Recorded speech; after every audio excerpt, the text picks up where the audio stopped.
Just a few steps from York's busy Bootham Bar, on this misty morning, lies one of the city's quietest, most atmospheric streets, Marygate. If you are visiting York, it's easy to walk past Marygate and be totally unaware that this peaceful lane once formed the defensive edge of one of England's richest abbeys, and that the tower at its corner once faced, and just about survived, a civil war. Today, it's lined with pretty houses and a bright red telephone box. But beneath the calm, Marygate tells a story of power, independence, and conflict.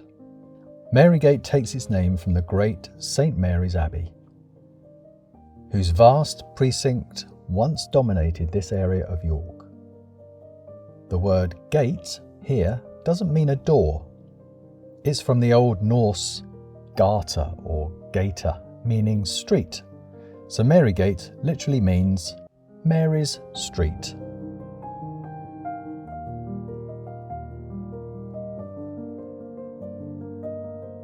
Long before this street existed in Roman times, the land just beyond the city walls was used as a burial ground.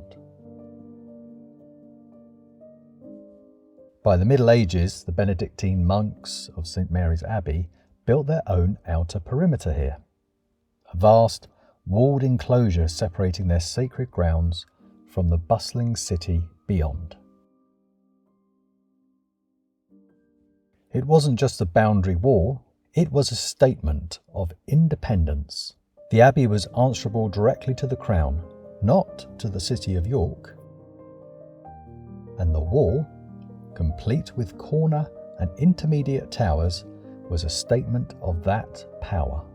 The abbey precinct wall stretched nearly a kilometre around the complex, enclosing churches, gardens, dormitories, workshops, and even a mill by the River Ouse.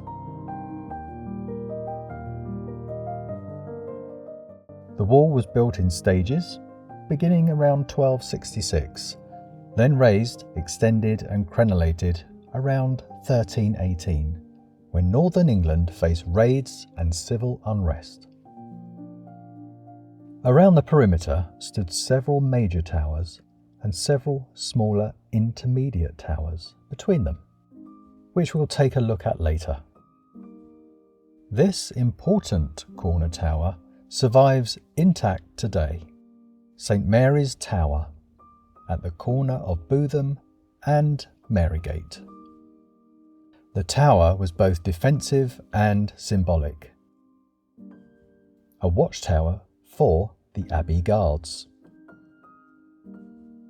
The Abbey was a wealthy and influential Benedictine establishment until its dissolution in 1539, and the tower looked outward toward Bootham Bar, marking the line between the Abbey's world and the city's.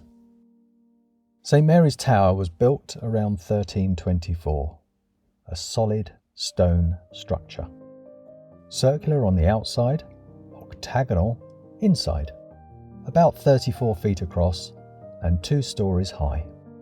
But its calm appearance hides a violent past. During the siege of York in 1644, in the English Civil War, the tower became a battleground, as parliamentarian forces under the command of the Earl of Manchester surrounded the city. They mined beneath the tower, setting off explosives that caused part of it to collapse. After this Civil War damage, the tower was rebuilt, and you can still see the difference in the stonework.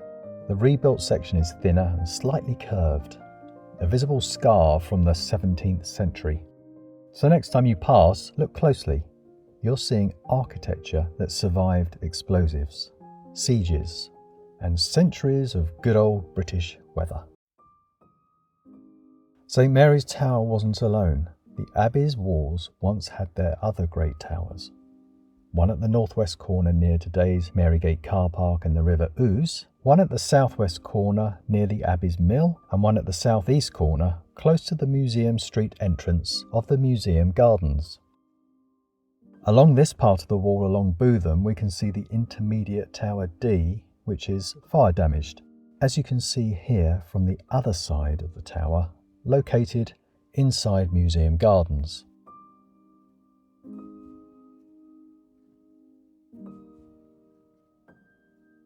Here down at the River Ouse, we can see the water tower on Marygate Landing, once a 2-storey tower which has been built around over the years to protect the city from flooding. St Mary's Abbey was indeed a small fortress within the city of York. By the 13th century, houses had appeared along Marygate itself, probably belonging to the workers and tradesmen serving the abbey. After the dissolution of the monasteries in the 1530s, the abbey sadly was closed and its lands taken by Henry VIII's crown. For a time, St Mary's Tower was used to hold records used by the Court of Augmentations, the office that managed former monastic property. In later centuries, Marygate became more domestic. Elegant Georgian terraces, river access, even small industries like tanneries and coal yards along the Ouse. Today it's one of York's most desirable residential streets, peaceful, historic, and still edged by the Abbey's medieval wall. And here's a quirky detail. The classic red K6 telephone box standing proudly next to St Mary's Tower isn't just a bit of nostalgia, it's actually a listed structure in its own right. Designed in 1935 by Sir Giles Gilbert Scott, the same architect behind Liverpool's Anglican Cathedral, the K6 was created to mark King George V's Silver Jubilee.